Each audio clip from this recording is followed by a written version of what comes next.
अस्सलाम वालेकुम, मैं हूं रेहान तारिक और आप देख रहे हैं दास्ताक। सियासी मंजरनामे से पाकिस्तान तहरीक इंसाफ के साफ होने का अमल जारी है।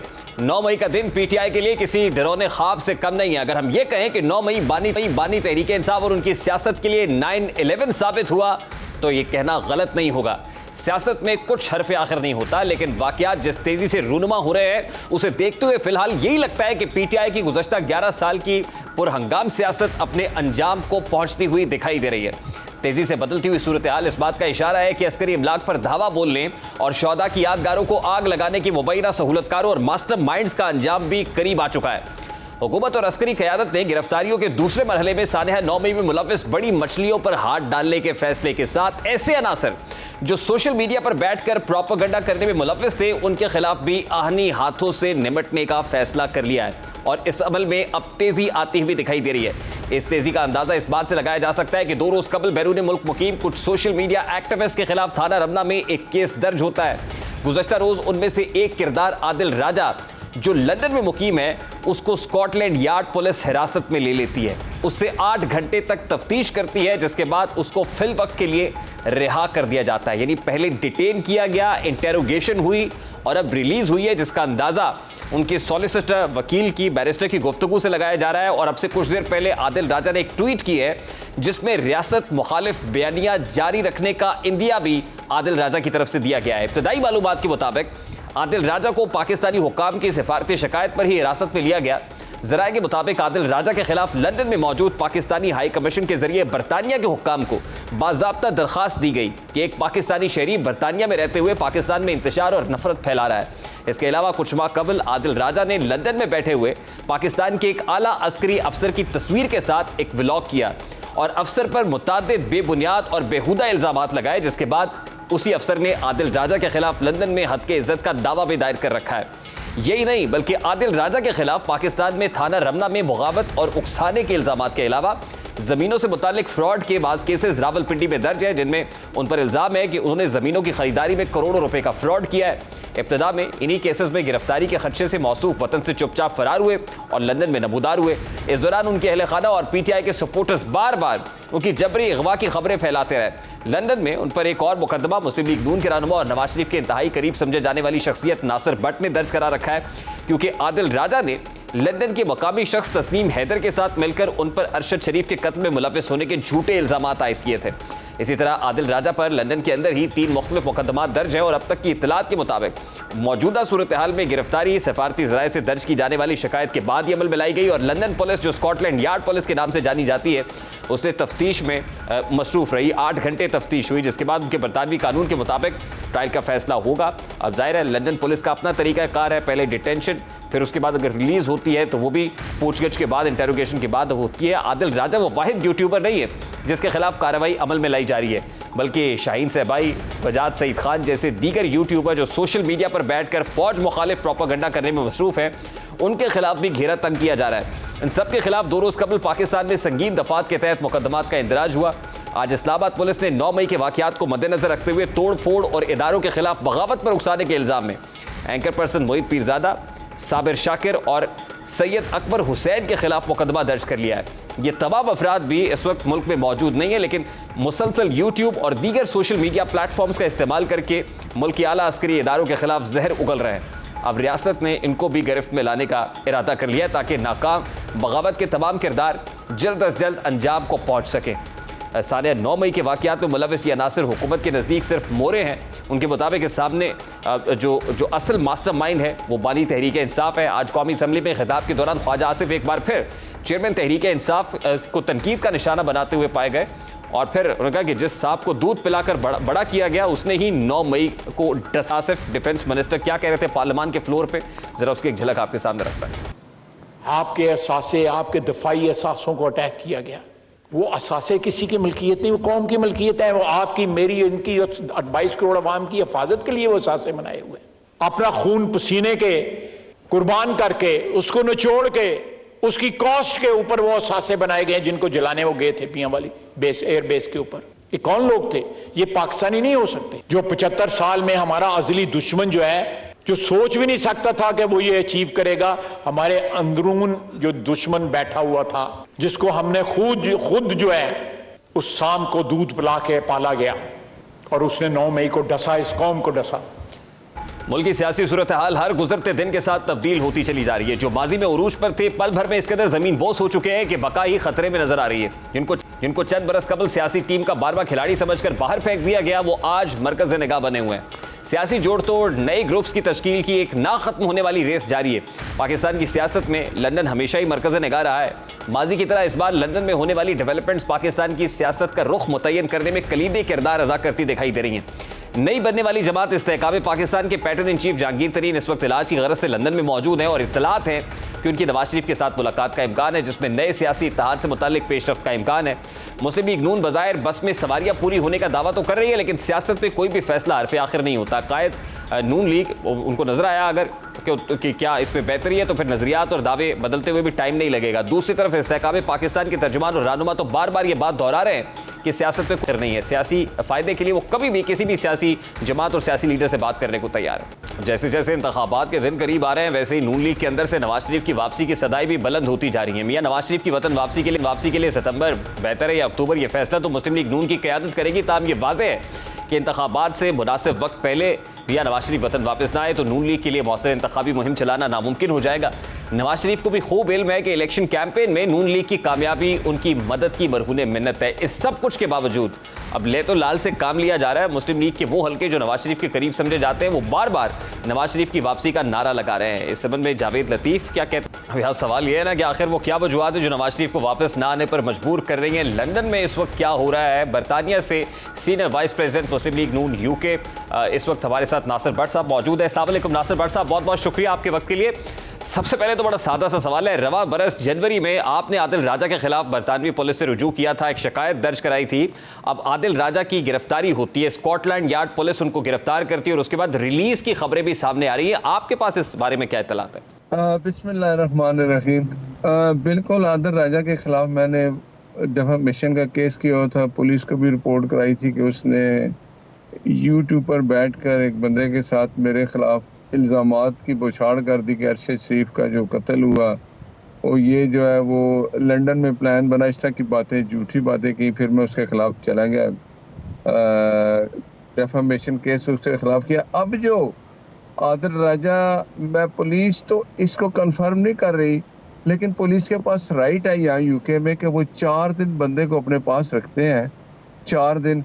उसके बाद अगर वो उसके ऊपर जब उनको कंफर्म होता है तो फिर वो मजिस्ट्रेट के पास जाके 28 दिन तक अपने पास रखते हैं। आदिल राजा के वकील ने भी कहा ना कि 24 घंटे हो गए हैं, आदिल राजा से मुलाकात नहीं कराई जा रही, ना उसके साथ कोई टेलीफोनिक राब्ता हुआ है। अब मैं इसलिए पूछना चाह रहा हूँ कि आप बरतानिया में हैं, स्कॉटलैंड यार्ड पुलिस का यही तरीका होता है, वो डिटेन करते हैं, डिटेन रखते हैं, उसके बाद मजिस्ट्रेट के सामने पेश किया जाता है। फर्दर क्या जो लीगल कोर्स ऑफ एक्शन है वो अडॉप्ट किया जाएगा इस केस में? क्योंकि इस हवाले से मुतजाद आ रहा है कि स्कॉटलैंड यार्ड पुलिस ने हिरासत में लिया है या फिर वहां की इंटेलिजेंस एजेंसीज और गवर्नमेंट टू गवर्नमेंट इंटरेक्शन हुआ है और जिस पर रियासत पाकिस्तान की तरफ से भी जो है वो इनिशिएट किया गया, बरतानिया से राब्ता हुआ और फिर वहां की इंटेलिजेंस एजेंसीज भी ऑन बोर्ड है। देखिए, एंटी टेररिस्ट कोड जो है ना, वो जो एक्ट है ना, उसके तहत पुलिस यहाँ बंदे को 4 दिन तक अपने पास रख सकती है बगैर बताए। अगर वो उनको ज्यादा टाइम लेना चाहते हैं तो फिर वो मजिस्ट्रेट के सामने पेश करके मजीद 28 डेज रख लेते हैं। तो ये एक्ट है, ये कानून है यहाँ का, यूके का। तो उसमें अब हमें तो यही पता है कि आदिल राजा साहब जो है वो अभी पुलिस कंफर्म नहीं करेगी मेरा ख्याल में, जब तक वो अपने पूरे कानूनी तरीके, और ये भी एक कानून है कि वो अगर ले गए 4 दिन रख लेते हैं, वो 4 दिन उनको कानून इजाजत देता है। उसके बाद उनको मजीद रखने के लिए मजिस्ट्रेट के सामने पेश करके फिर 28 दिन रख सकते हैं। ठीक, तो आपने अपने ट्विटर हैंडल पे दावा किया कि अगले 4 रोज में मजीद इंकशाफात करेंगे। क्या खबरें आपके पास है, क्या इंकशाफ करने जा रहे हैं? नहीं, वो देखें, वो जो है इंकशाफ है ना, वो एक है, आपको पता है मैंने डिफेमेशन के केस यहाँ किए हुए निजी चैनल्स पे। उसमें से एक टीवी चैनल है जिसके, अब मैं नाम नहीं लेता उसका टीवी चैनल का, लेकिन कल उसका फैसला आना है सुबह 9 बजे लंदन हाई कोर्ट से। ठीक है, तो उसमें उन्होंने, ये ट्रायल हुआ था पूरा 3 दिन लंदन हाई कोर्ट में ट्रायल हुआ, मेरा बैरिस्टर भी उनका बैरिस्टर भी। और ये बात थी कि जो जज अरशद मलिक की मैंने वीडियो बनाई थी उस पे जो जज अरशद मलिक ने बातें कही थी कि मियां नवाज शरीफ को मैंने सजा क्यों दी, किन के कहने पे दी, किस वजह से दी, उस वक्त का चीफ जस्टिस साकिब निसार जो मुझे फोर्स करता था कि मुल्क हालत जंग में है, आप मियां नवाज शरीफ को सजा दो, तो मेरा दिल नहीं माना। मैंने पेपर जो कुछ मुझे प्रोवाइड किया गया था केस में, उसमें कोई ऐसी चीज मुझे नजर नहीं आती थी कि मैं क्यों कैसे सजा दूं। ना वहाँ कोई किक बैक का जिक्र है, ना कोई और चीज है। तो फिर वो जो बातें जज अरशद मलिक साहब ने कही, मैंने वो जो वीडियो बनाई थी उसकी आपको पता, उस वक्त वो हुकूमत जो पीटीआई की थी उन्होंने मेरे ऊपर केस कर दिया। मैं लंदन में था, तो मैंने यहाँ से फोरेंसिक रिपोर्ट करा के पाकिस्तान इस्लामाबाद हाई कोर्ट में जमा भी करा दी थी। लेकिन कुछ चैनल्स ने जब यहाँ टीवी पे चलाया कि नासिर भट्ट जो है वो उन्होंने मेरे खिलाफ इल्जाम लगाए, मैं कातिल हूँ, मैं ड्रग माफिया का डीलर हूँ, जो कुछ उनके मुंह पे आता रहा। उस वक्त की वो फिरदौस आयशा अकवान एक मिनिस्टर थी, वो भी यही कहती थी। वो शहजाद अकबर नामी एक शख्स था जो भागा हुआ है, वो भी इसी तरह की बातें करता था। तो उन टीवी चैनल पे मैंने केस किए थे। तो ये टीवी चैनल जो है इसने बाकायदा केस लड़ा, मेरे बैरिस्टर ने भी, उनका बैरिस्टर भी आया था। अब उसका फैसला आना है कल सुबह 9 बजे 9:30 बजे लंदन हाई कोर्ट में। तो मुझे यकीन है कि वो फैसले में यही कहा जाएगा कि भाई, मुझे यकीन है, मेरा बैरिस्टर मुझे कह रहा था कि हम जीतेंगे। ये एक बड़ी खबर है, क्योंकि इतला तो आ जाती है, पता चल जाता है, जज जो है वो मेरे बैरिस्टर को, उसके बैरिस्टर को बता देते हैं, लेकिन फैसला जो है वो जो टाइम होता है डेट उस पर अनाउंस होता है। बट साहब, अप्रैल 2019 में आपने उस वक्त जो जज अरशद मलिक मरहूम की वीडियो बनाई थी, उस पर मरियम नवाज साहिबा ने अप्रैल 2019 में एक प्रेस कॉन्फ्रेंस भी कर डाली। सब कुछ हुआ, उसके बाद जज अरशद मलिक इस दुनिया फानी से कूच कर गए। लेकिन वो जो इंकशाफात हुए थे, अब तक मियां नवाज शरीफ साहब पर जो केसेस हैं, लाइफ टाइम डिस्क्वालिफिकेशन है, सब कुछ, इसके लिए तो नून लीग पिटीशन लेकर भी नहीं गई है। What are you looking at? आपकी गुज़श्ता रोज मुलाकात भी हुई है, तफसीली मुलाकात हुई है कायद मुस्लिम लीग नून से। देखें बात सुने आप, मुझे पता है उस वक्त क्या इंसाफ हो रहा था। आप मुझे पता है उनको इसलिए बाहर निकाल दिया गया फॉर लाइफ के आपने बेटे से तनख्वाह नहीं ली। और वो साकिब निसार, आज आप देखें ऑडियो लीक हुई हैं, वो पीटीआई के टिकट बांट रहा था। वो शख्स क्या इंसाफ करेगा? आप मुझे बताएं, वो इंसाफ कर सकता है? नवाज शरीफ के साथ जो नाइंसाफी हुई वो इस मुल्क के साथ भी हुई। लेकिन अब तो साकिब निसार चीफ जस्टिस नहीं है। लेकिन देखे ना, साकिब निसार उस वक्त तो चीफ जस्टिस वही था ना, उसी ने जज अरशद मलिक को कहा कि इनको सजा दें, मुल्क हालत जंग में। वो वीडियो है, मौजूद है, वो जज कह रहा है। तो इंसाफ तो हमें अदालतों से चाहिए ना। लंदन की अदालतों में तो इंसाफ मिल रहा है, पाकिस्तान में इंसाफ मिलना चाहिए। मैं इसलिए कहता हूँ कल की ब्रेकिंग न्यूज इसलिए होगी, अगर कल जज ने मेरे हक में फैसला कर दिया कि जज अरशद मलिक ने जो कुछ कहा था वो ठीक कहा था और जो मेरे खिलाफ खबरें चली थी वो झूठी थी, और जज अरशद मलिक को लाहौर हाई कोर्ट ने उसको नौकरी से निकाल दिया, उसने अपील की, वो उसकी अपील भी डिसमिस होगी कि आप कोई ऐसा प्रूफ पेश नहीं कर सके कि आपको डराया धमकाया गया है, आपको रिश्वत पेश की गई है, लिहाजा आपकी नौकरी चली गई। वो दुनिया से भी चला गया, अल्लाह उसको जन्नत दे, लेकिन नवाज शरीफ की सजा कायम है। ये क्या इंसाफ है? तो कल जो भी फैसला आता है उसका नवाज शरीफ केस पर क्या इम्पैक्ट होगा? मैं वही कहने लगा, उस पे नवाज शरीफ के फैसले पे ये इम्पैक्ट होगा कि लंदन हाई कोर्ट का जज अगर ये कह रहा है कि जज अरशद मलिक ने जो कुछ कहा वीडियो में वो सच्चा था, वीडियो सच्ची थी, और जो इल्जामात बाद में जज अरशद मलिक ने लगाए मेरे ऊपर कि मैंने उसको रिश्वत देने की कोशिश की या डराया धमकाया, वो कोई प्रूफ, लाहौर हाई कोर्ट के जज साहब आए हैं, उन्होंने कहा कि आप कोई ऐसा प्रूफ नहीं दे सके ये साबित हो जाए कि आपको नासिर भट्ट या किसी ने रिश्वत की पेशकश की है या कुछ आपको डराया धमकाया है, इसलिए आप इस नौकरी से जा रहे हैं, आपको फारिग किया जाता है। तो जज की नौकरी तो आपने भेज दी, खत्म कर दी उसकी, और लेकिन नवाज शरीफ को बेटे से तनख्वाह ना लेने जैसा एक वाक़े पे सुप्रीम कोर्ट ने कहा कि आप फॉर लाइफ जो है वो आपको डिस्क्वालीफाई कर दिया जाता है। ये क्या इंसाफ है? आप मुझे बताएं, नवाज शरीफ को इंसाफ मिलना चाहिए। नवाज शरीफ इंसाफ अब अदालतों से ही मांग रहे हैं। मेरी आप अदालत में पिटीशन लेकर जाएंगे, पाकिस्तान में सुप्रीम कोर्ट पे कोई petition, Islamabad high court appellate court है, कोई पिटीशन लेकर जाएंगे तो इंसाफ मिलेगा ना जी? मैंने इस्लामाबाद हाई कोर्ट में पिटीशन जमा की हुई है, मैं वहां गया भी हूँ, और मैं कहता हूँ कि मेरी वो जो पिटीशन है उसको लाया जाए, वो तारीख निकाली जाए। उस पे मैं आपको गवाही देना चाहता हूँ, बताना चाहता हूँ कि जज अरशद मलिक ने क्या क्या कहा। वो जो वीडियो है जो मैंने हाई कोर्ट में जमा करा दी है, इस्लामाबाद हाई कोर्ट में, वो आपको बताएगी कि जज अरशद मलिक ने किन लोगों के कहने पे सजा दी। और इस वक्त जो सुप्रीम कोर्ट के कुछ जजेस बैठे हुए हैं वो भी उसके ऊपर मॉनिटरिंग कर रहे थे। तो आप बताएं वो जज क्या फैसला करता। मुस्लिम लीग नून की कानूनी टीम कब मुतहर्रिक हो रही है और पिटीशन लेकर जा रही है इस्लामाबाद हाई कोर्ट में? मेरी पिटीशन जमा है मेरी, आप ये देखें। आपकी पिटीशन तो है, लेकिन मियां नवाज शरीफ साहब की अपनी कानूनी टीम के थ्रू कोई चाराजोई का फैसला उन्होंने किया? आपकी मुलाकात हुई, उसमें कोई ऐसी बात हुई है? देखें मियां नवाज शरीफ साहब इंशाल्लाह, अब मैं आपको एक और बात भी बताऊं कि वो ईद के बाद पाकिस्तान आ रहे हैं। अब इलेक्शन होंगे, अगर इलेक्शन अक्टूबर में होते हैं तो उसकी लीड मियां नवाज शरीफ करेंगे। मियां नवाज शरीफ ही पाकिस्तान मुस्लिम लीग नून के कायदा, वोटर उनके लिए बेताब है। आप देखेंगे जब वो आएंगे तो आपको पाकिस्तान में सिनेरियो चेंज नजर आएगा इंशाल्लाह। लेकिन ये नाइंसाफी नहीं होनी चाहिए। आप ये कह रहे हैं जुलाई में मियां नवाज शरीफ पाकिस्तान में होंगे इंशाल्लाह ताला। आप मुझे बताएं, वो एक जज हाई कोर्ट के जज थे, उन्होंने भी कहा कि मेरे पास कुछ लोग आए, उन्होंने कहा जी नवाज शरीफ को जेल में रहने दो वरना हमारी 2 साल की मेहनत ज़ाया हो जाएगी। ये चीजें प्रूफ सामने है। जुलाई में अगर मियां नवाज शरीफ साहब को आना है तो जुलाई से पहले को क्लीन चिट तो चाहिए होगी अदालतों से, उसका क्या तरीकाकार होगा? नहीं, अदालतें देखें इतने बड़े सबूत आ चुके हैं, सब कुछ सामने है। मेरे केस का ही फैसला कर दें। मैंने हाई कोर्ट में पिटीशन जमा कराई है कि भाई ये वो सब ठीक है, लेकिन अदालती फैसला तो नासिर भट्ट साहब बरकरार है ना। मैं तो ये कह रहा हूं कि अदालत से कोई रिलीफ मिलता हुआ देख रहे हैं आप जुलाई से पहले, अगर मियां नवाज शरीफ साहब को जुलाई में आना है जैसे आप कह रहे हैं? देखे ना, अब वो मियां नवाज शरीफ साहब आएंगे, इंसाफ अदालतों ने देना है। मियां नवाज शरीफ नहीं तो अगर वो समझते हैं कि जेल जाके इंसाफ ये अदालतें देंगी तो वो जेल भी चले जाएंगे। जेल से तो नहीं घबराते, पहले भी जेल वो आए जब उनको सजा हो चुकी थी तो मियां साहब ने उस वक्त भी मुझे याद है उन्होंने रिक्वेस्ट की थी कि मैं 2 दिन बाद आ जाऊंगा, मेरी बीवी सख्त बीमार है, तो आप मैं वहां खड़ा हूंगा तो आप या मुझे बरी करें या सजा दे दें। लेकिन लोगों ने पहले सजा दे दी।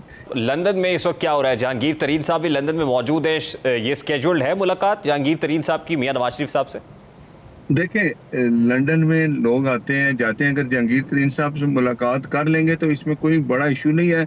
अभी तक मुलाकात मुझे तो नहीं पता हुई है कि नहीं हुई है, तो वो तो मेरे ख्याल में मैंने सुना भी है कि वो लंदन आए हैं। लेकिन अगर आके वो मुलाकात करेंगे तो मुलाकात करना, सियासी लोगों से मुलाकात होती है।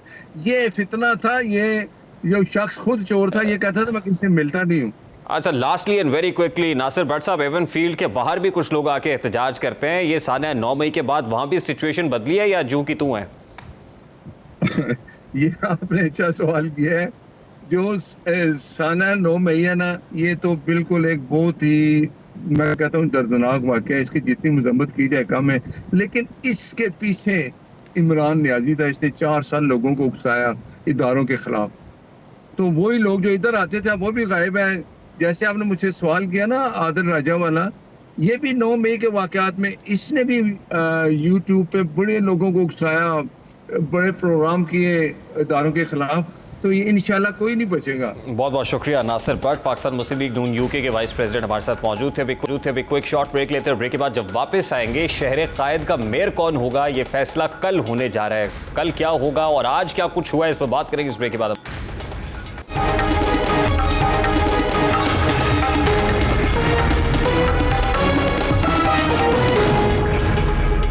Welcome back. शहर कायद का मेयर कौन होगा, यह फैसला कल होने जा रहा है। गुज़श्ता कई रोज से एक लफ्जी गोलाबारी दोनों तरफ से जारी थी, जहां जमात इस्लामी के हाफिज नईमुर रहमान साहब और पाकिस्तान पीपल्स पार्टी के कायदीन बशमूल मुर्तज़ा वहाब, जो पाकिस्तान पीपल्स पार्टी की तरफ से नामजद मेयर कराची हैं, उनके दरमियान जो है वो शोला बयानी देखी जा रही थी। हाफिज नईमुर रहमान का बहुत बड़ा शिकवा ये है कि पाकिस्तान तहरीक इंसाफ के वो लोग जो जमात इस्लामी को वोट कास्ट करना चाहते हैं, उनके चेयरमैन को उठाया जा रहा है। और आज भी जब कोर्ट का ये फैसला आया है कि कल ही मेयर कराची का इंतखाब होगा, इस हवाले से कोई इल्तवा या कोई स्टे नहीं होगा, तो हाफिज नईमुर रहमान साहब इस पर भी सीख पाएँ और वो ये कह रहे हैं कि ऐसा इंतखाब जिसके अंदर लोगों को उठाया जाता हो उसको कलअदम करार दिया जाना चाहिए। जहाँ आने से लोगों को रोका जा रहा हो, ऐसा इंतखाब नहीं होना चाहिए। हाफिज नईमुर रहमान मेयर कराची के कल होने वाले इलेक्शन से मुतालिक किस राय कर रहे हैं, जरा उसकी एक झलक आपके सामने रखता है। पाकिस्तान पीपल्स पार्टी को कि वो हमारे नतीजे को तस्लीम करें अभी तो ये बात नहीं है ना कि कल इंतखाब अवामी सतह पे होने वाला है, अब तो इंतखाब हो चुका है, नंबर्स आ चुके हैं, डिफेक्शन क्लॉज मौजूद हैं, कवानीन मौजूद हैं, सुप्रीम कोर्ट के फैसले मौजूद हैं। जो वोट गलत डालेगा उसका वोट भी काउंट नहीं होगा, उसकी सीट भी काउंट नहीं होगी।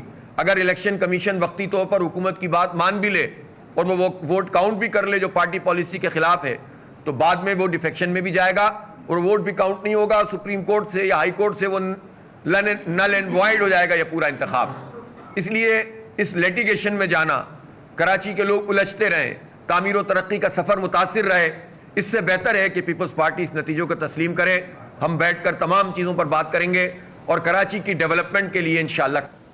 अब बड़ी दिलचस्प सूरत हाल है, वो जमात इस्लामी हो या पाकिस्तान पीपल्स पार्टी हो, दोनों ही पाकिस्तान तहरीक इंसाफ के चेयरमैन के ऊपर नजरें जमाए हुए हैं। क्योंकि अगर नंबर गेम की बात की जाए तो जमात इस्लामी के पास 130 नंबर्स हैं और पाकिस्तान पीपल्स पार्टी के पास 155 है। अगर नून लीग के 14 और JUI के 6 लोग मिला लिए जाए तो 175 लोग बन जाते हैं। उसके बावजूद जो 193 का नंबर जमात इस्लामी अचीव कर सकती है, 130 प्लस 63 PTI के, अगर 63 के 63 जमात इस्लामी को वोट पोल करते हैं। लेकिन सूरत हाल ये है कि PTI के अंदर भी एक फॉरवर्ड ब्लॉक मंजर आम पर आ चुका है और फॉरवर्ड ब्लॉक अगर वोट पोल नहीं करता है जमात इस्लामी को, तो फिर पीपल्स पार्टी इस पोजीशन में होगी कि वो अपना मेयर मुंतखब करा सके। नासिर हुसैन शाह साहब क्या कहते हैं, जरा वो आपको दिखाते हैं और उसके बाद तैमूर तालपुर साहब ने ज्वाइन कर लिया, उनकी तरफ चले गए।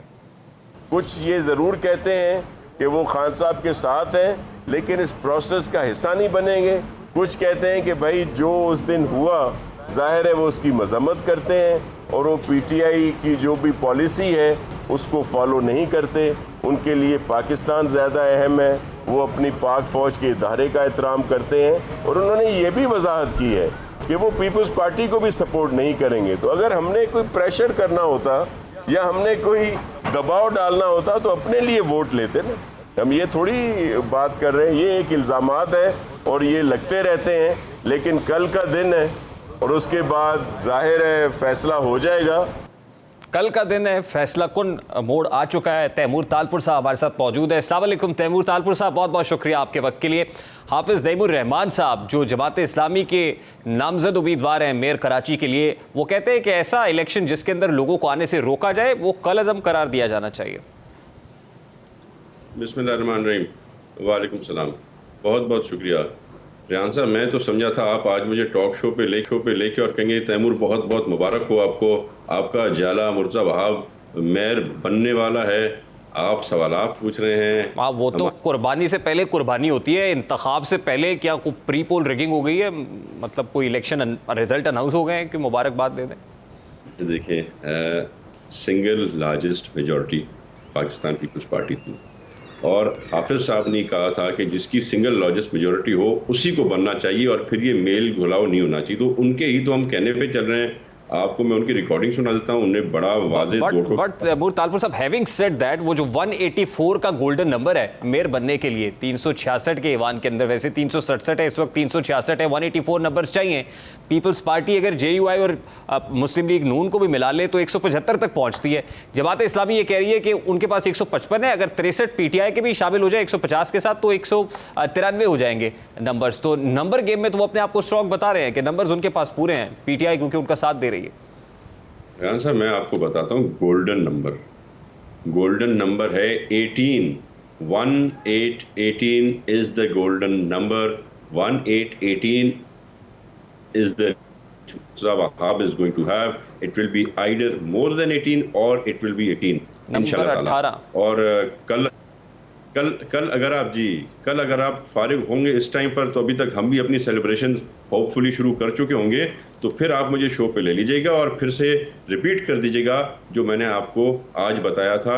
ये चीज़ कल आपको इंशाल्लाह जब आप फैसला कर ले फिर आपको कौन रोक सकता है। तैमूर तालपुर साहब, यही तो जमात इस्लामी कह रही है कि हमारे लोगों को उठाया जा रहा है, रोका जा रहा है, पकड़ धकड़ हो रही है, फॉरवर्ड ब्लॉक बनाया जा रहा है, यही तो शिकवा है उनका।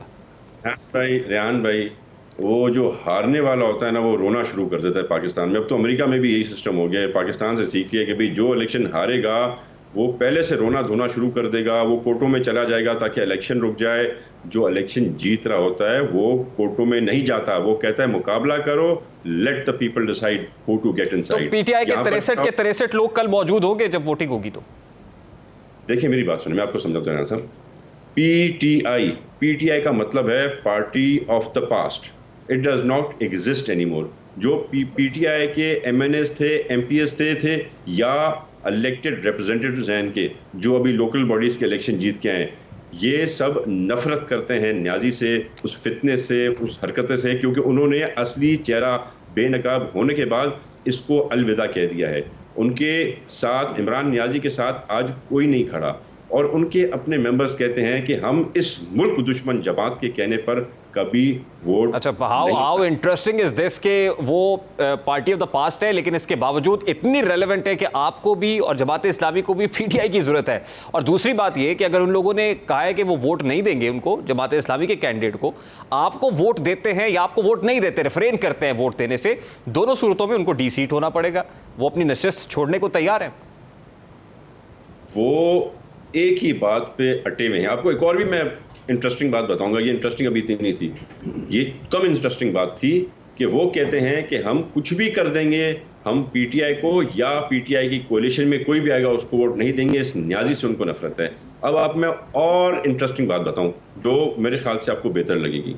जीआई के जो लोग हैं, किसी को कहीं रोका नहीं गया, कहीं टोका नहीं गया, कहीं रुकावट नहीं डाली गई है, सब खुला डुला घूम रहे हैं। जब इनको बुला लेते बुला के बिठाते हैं।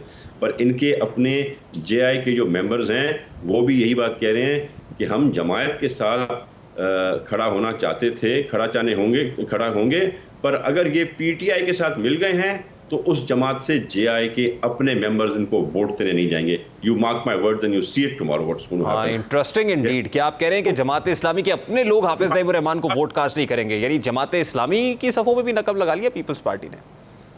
जमात इस्लामी के अपने लोग इस बात पे नाराज हैं कि पीटीआई के साथ वो क्यों कोalition में आ रहे हैं, वो पीपल्स पार्टी के साथ क्यों कोalition में नहीं है। हालांकि अगर उनके काम होने थे, उनको बजट चाहिए था, उनको वफाकी और सूबाई हुकूमत से मदद चाहिए थी, मदद दरकार होती तो वो सिर्फ पाकिस्तान पीपल्स पार्टी ही दे सकती थी। And I am telling you once again कि इनके अपने लोगों में बगावत हो गई है। अच्छा, अब ये जो 18 का नंबर आप बता रहे हैं, गोल्डन नंबर इज 18, अब जैसा कि आपने कहा, ये 18 की क्या बर्तरी 18 नंबरों से जीत रहे होंगे आप, 18 वोटों से जीतेंगे, और वो 18 से होंगे तो क्या होगा? जमात इस्लामी के अपने लोग नहीं देंगे, पीटीआई के आप लोग आपको वोट पोल कर रहे होंगे, ये किस तरह 18 का जो गोल्डन फिगर है यहाँ तक कैसे पहुंचे आप? ये तो कल इस टाइम पे आपको पता चल जाएगा कि किसने वोट दिया, किसने एब्सटेन किया, किसने एब्सटेन करने के बजाय आके अपनी जमात को छोड़ के मुर्जा आपको प्रेफर किया। तो ये सारी चीजें तो अभी गेस वर्क आप कर सकते हैं, कल आपके सामने आ जाएगा। गोल्डन नंबर मैंने आपको बता दिया। चलिए, बहुत बहुत शुक्रिया तैमूर तालपुर साहब आपके वक्त के लिए। पाकिस्तान पीपल्स पार्टी के तैमूर तालपुर साहब हमारे साथ मौजूद थे। चैलेंज कर रहे हैं कि कल गोल्डन नंबर 18 होगा, 18 वोटों की लीड से मुर्तज़ा वहाब मेयर कराची होंगे। ब्रेक लेते हैं, ब्रेक के बाद जब वापस आएंगे, पार्लियामान में फिर एक बार चोर की बात हो रही है। चोर कौन है, बात करेंगे इस ब्रेक के बाद। हमारे साथ रहिएगा।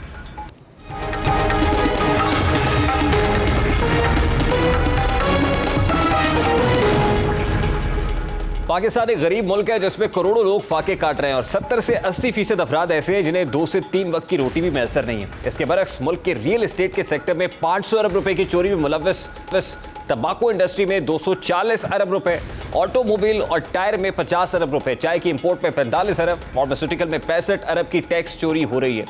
तालीमी मैदान में बेतहाशा लूट मार है।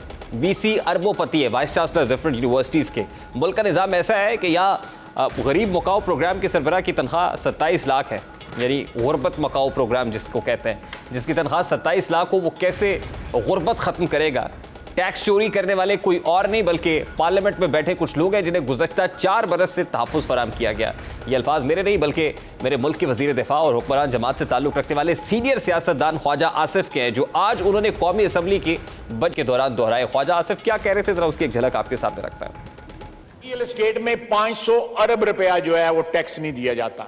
उसके बाद टोबैको है, 240 अरब रुपया चोरी हो रहा है। 2 कंपनीज जो दोनों फॉरेन कंपनीज हैं वो 99% टैक्स पे कर रही हैं, और बाकी तमाम कंपनियां जो 40% हैं वो 1% टैक्स पे कर रही हैं। और वो लोग हमारी पार्लियामेंट में पहुंच चुके हुए हैं। ऑटोमोबाइल और टायर्स में 50 बिलियन का जो है ना वो टैक्स चोरी, 50 अरब रुपए। ऑटो लुब्रिकेंट्स जो है 56 अरब रुपए की चोरी है। फार्मास्यूटिकल में 65 अरब रुपए की चोरी है। चाय की इंपोर्ट में 45 अरब रुपए की चोरी है। स्टील के सेक्टर में 30 अरब रुपए की चोरी है। सर रिटेल सेक्टर जो है हमारा 2880 अरब रुपए की चोरी है। इसमें यान में 222 अरब रुपए की चोरी है। कहते हैं कि गिनता जा और शर्माता जा।